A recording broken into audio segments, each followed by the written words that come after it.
મિત્રો, છૂટાછેડા. મને એટલું જણાવશો કે તમારે બંને છૂટાછેડા શા માટે લેવા છે? નિવૃત્તાના આરે ઊભેલા જજ સાહેબે એક યુવાન યુગલને પૂછ્યું. યુવાનનું નામ સજન શાહ અને તેની પત્નીનું નામ નિર્જરી.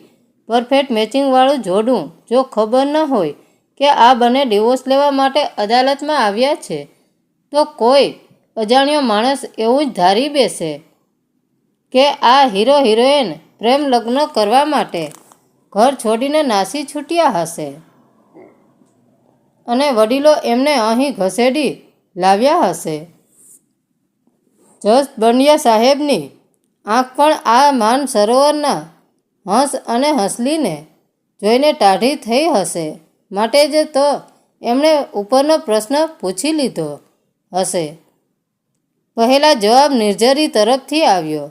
Ladies always fast. બોલવામાં તો ખાસ એણે મોં મચકોડીને કહ્યું, સાહેબ, તમે એવું ન પૂછો કે મારે આ પુરુષથી છૂટાછેડા શા માટે જોઈએ છે, પણ એ પૂછો કે મેં શું જોઈને આવા લબાડ સાથે લગ્ન કર્યા. આઈ ઓબ્જેક્ટ ઓર ઓન. નિર્જરની રજૂઆત સાંભળીને સજન શાહનો વકીલ ઉછળી પડ્યો. મારા અસીલની પત્ની અસભ્ય ભાષાનો ઉપયોગ કરી રહી છે. મિસ સજન શાહને લબાડ કહીને એનું અપમાન. જવાબમાં નિર્જરીનો વકીલ પણ વચમાં કૂદી પડ્યો. બેસી જાઓ ભાઈ સાહેબ. એમ કંઈ સજન નામ રાખવાથી કોઈ સજન નથી બની જતું. જજ સાહેબ મારી ક્લાયન્ટ સાથે વાત કરી રહ્યા છે, એમાં તમારે કૂદી પડવાની જરૂર નથી. આના જવાબમાં પાછો પહેલો વકીલ બરાડા પાડવા માંડ્યો. વાતાવરણે ગરમી પકડી લીધી. એમાં સજન શાહનો સૂર ઉમેરાયો. જજ સાહેબ, આ સ્ત્રી મને લબાડ કહે છે, પણ લબાડ તો એનું આખું ખાનદાન છે. જો તમે એવા સ્વર્ગવાસથી પૂર્વજોના સંસ્કારો વિશે તપાસ પંચ બેસાડી શકો, તો મને ખાતરી છે કે એની 15,000મી પેઢીએ દુર્યોધન કે દુશાસન થયા હશે. ફરી પાછી બૂમાબૂમ અદાલતમાં. ઉપશ્રીથી લોકોની હાસાહાસ ફરી પાછી. બંને વકીલોની કૂદાકૂદ. વાતાવરણ સબ્જીમંડી જેવું થઈ ગયું. આખરે જજ સાહેબે હથોડી પછાડવી પડી. Order order. કોર્ટ એજ એડજર્ન ફોર 15 મિનિટ. અદાલત 15 મિનિટ પછી પાછી મળે છે. ત્યાં સુધી હું આ બંનેને અસીલોને મારી ચેમ્બરમાં એકલા મળવા માગું છું. Of course, 1 by 1, not together. જજ સાહેબ ઊભા થઈને એમની ચેમ્બરમાં ચાલ્યા ગયા. બંને વકીલોના ચહેરો ઉતરી ગયા. જજ સાહેબની આ એક વાત તમામ વકીલોને ગમતી નહોતી. કોઈ પણ કેસ જ્યારે અદાલતની ફ્લોર ઉપર બરાબર જામ્યો હોય, ત્યારે જ આ પંડ્યા સાહેબ બંને અસીલોને પોતાની ચેમ્બરમાં બોલાવીને આપસમાં સમાધાન કરી લેવા માટે સમજાવતા હતા. બધા કેસો કાંઈ છૂટાછેડાના ન હોય, પણ જે અંગેના હોય એની પતાવટ અંદરો અંદર કરાવી દેતા હતા. તને શું લાગે છે? સજન શાહના વકીલે નિર્જરીના વકીલને પૂછ્યું. તારી હિરોઈન સમજી જશે એવું તને લાગે છે? કોઈ કાળે નહીં. મારી ક્લાયન્ટનું ચાલે તો એ તમારા અસીલને ભારી અદાલતમાં ગોળી મારી દે. પણ તારા વાળાનું શું લાગે છે? એ માની જશે? અસંભવ. આ ભવની વાત છોડ. પણ વાતમાં આવતા જન્મે તો જો મારો અસીલ કૂતરા તરીકે જન્મ લેશે, તો પણ એ આ કૂતરીથી તો દૂર જ ભાગશે. જજ સાહેબ ભલે લાખ કોશિશ કરી લે, આ કેસમાં એ ફાવવાના નથી. બીજા તરફ ચેમ્બરમાં પહોંચીને પંડ્યા સાહેબે ચપરાસીને કહીને સૌથી પહેલાં નિર્જરીને અંદર બોલાવી લીધી. સજન શાહ ફુગરાયેલું મોં લઈને બહાર જ બેઠો હતો. સાહેબ નિર્જરી સામે પડેલી ખુરશીમાં બેસવાનો ઈશારો કર્યો. એ તો તેઓ કાંઈ પૂછે તે પહેલાં જ નિર્જરીએ આગ ઓકવાનું ચાલુ કર્યું. માફ કરજો સાહેબ, આપ વડીલ છો, જજ સાહેબ છો, જે કહેવું હોય તે તમે મને કહી શકો છો, પણ એક વાત ન કહેજો. મને આ પુરુષની સાથે સમાધાન કરી લેવાની સલાહ ક્યારેય ન આપશો. મારી આપને નમ્ર વિનંતી છે કે બનતી ઉતાવળે આપ અમને ડિવોર્સ અપાવી દો. જજ સાહેબ હુંફાળું હાસ્ય. હું તને કયા કહું છું કે તારે સજનની સાથે જોડાયેલા રહેવાનું છે. મારે તો તને એટલું જ પૂછવું છે કે તમારા મેરેજને કેટલો સમય થયો છે? 3 વર્ષ અને 4.5 મહિના. એમાં તને તારા પતિમાં લાખ અવગુણો દેખાઈ ગયા ખરું ને? લાખ નહીં, કરોડ. જજ સાહેબ સારું, પણ મારે તો એટલું જ જાણવું છે કે તને તારા પતિમાં સદ્ગુણો કેટલા દેખાયા? 1, 2, 5, 7 આમ ખાવા પૂરતા થોડાક ગુણો તો હશે ને? એનામાં એ તો હોય જ ને સાહેબ. ભગવાને સાવ શોખ ખરાબ માણસો તો પેદા જ ન કર્યા હોય ને. ઘેર યુ આર. મારે એ કયા ગુણો એ જાણવું છે. તું મને કહી શકીશ? નિર્જરી વિચારમાં પડી ગઈ. એ માટે તો થોડોક સમય લાગશે સાહેબ.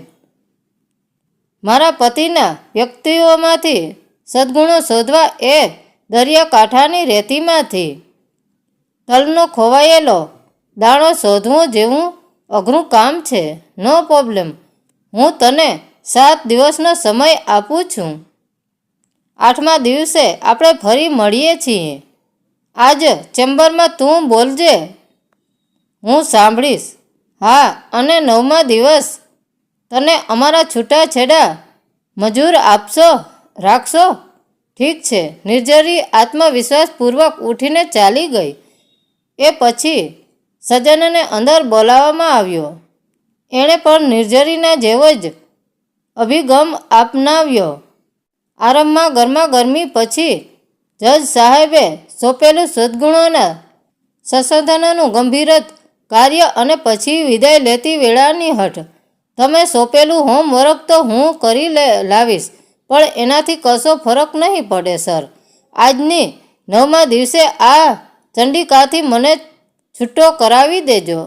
સતત 7 દિવસો લાગી સંબંધોના દરિયા ઉલેચીને નિર્જરીએ અને સર્જનને જે કાંઈ રત્નો હાથ લાગ્યા તે કાગળના પડીકામાં લઈને હાજર થઈ ગયા. જજ સાહેબે આ વખતે પણ લેડીઝ ફાસ્ટનો નિયમ જાળવી રાખ્યો.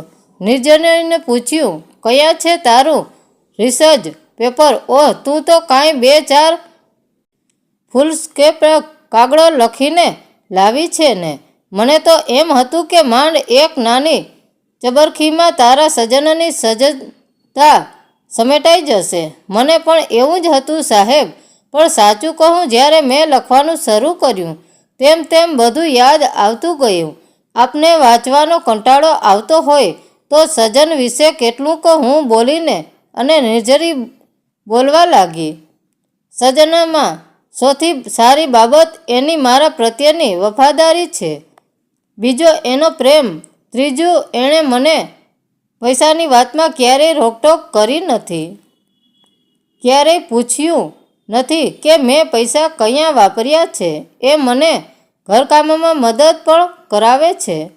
દર અઠવાડિયે મને ફિલ્મ જોવા લઈ જાય છે. રેસ્ટોરન્ટમાં મારી બર્થડે ઉપર મને સરપ્રાઈઝ ગિફ્ટ પણ આપે છે. ત્યારે હવે ખૂટે છે શું?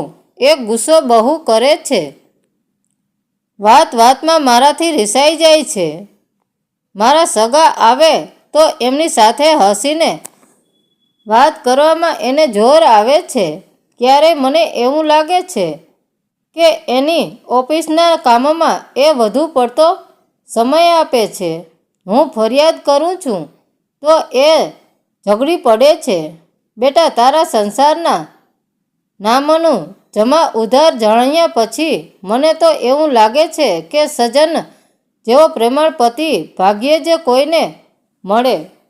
એ ઓફિસમાં વધારે કામ કરે છે એટલે તો તને ખર્ચવા માટે વધારે નાણાં આપી શકે છે, અને લગ્નના 3.5 વર્ષ વીતી ગયા પછી પણ આજે એ તને એક પ્રેમી ન આપી શકે એટલો પ્રેમ કરે છે.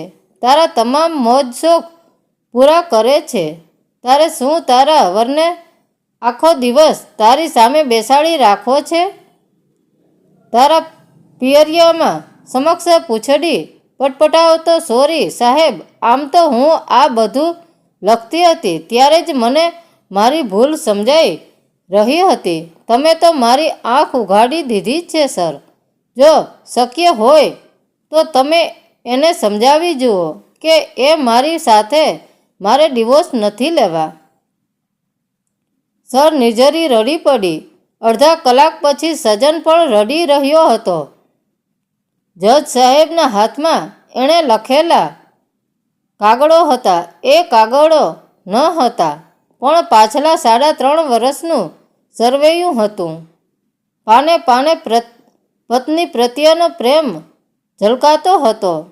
વાક્ય વાક્ય વિયોગનો જુરાપો છલકાતો હતો. એણે તો જલ્દીથી કહી દીધું, મને તો મારી નિર્જરી ખૂબ ગમે છે, એને હું નથી ગમતો. સાચું કહું તો હું એની ફરિયાદોથી તંગ આવી ગયો છું. મને લાગે છે કે હું તો શું પણ જગતનો બીજો એક પણ પુરુષ આ સ્ત્રીને અપેક્ષાઓને સંપૂર્ણપણે સંતોષી નહીં શકે.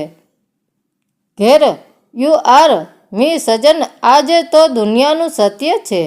આપણા એક સમર્થ લેખક હરિશ્ચંદ્ર દેવઈએ કહ્યું છે, કોઈનો પ્રેમ ક્યારેય ઓછો હોતો જ નથી, માત્ર આપણી અપેક્ષાઓ જ વધુ હોય છે. તમે બંને જો સંમત થતા હો તો હું મારો ચુકાદો સંભળાવી દઉં. જજ સાહેબે ઘંટડી મારી. નિર્જરી અંદર આવી. જજ સાહેબે જાહેર કર્યું, આજથી 3.5 વર્ષ પહેલાં અગ્નિની સાક્ષીએ તમને બેયને ઉંમરકેદની સજા ફરમાવાઈ હતી. તે પૂરી મુદત સુધી ભોગવવાનો હું હુકમ કરું છું. નિર્જરી અને સજન ઊભા થઈને એમના પગમાં ઝૂકી પડ્યા. સજા નહીં, અમને આશીર્વાદ આપો પપ્પાજી. સત્ય ઘટના પર આધારિત કથા અને છેલ્લે કેવી રીતે ખીલશે સંબંધોનું ફૂલ, જો શોધ્યા કરશું એકબીજાની ભૂલ. તો મિત્રો, વાર્તા કેવી લાગી તે કોમેન્ટ કરીને જરૂર જણાવજો. ધન્યવાદ મિત્રો.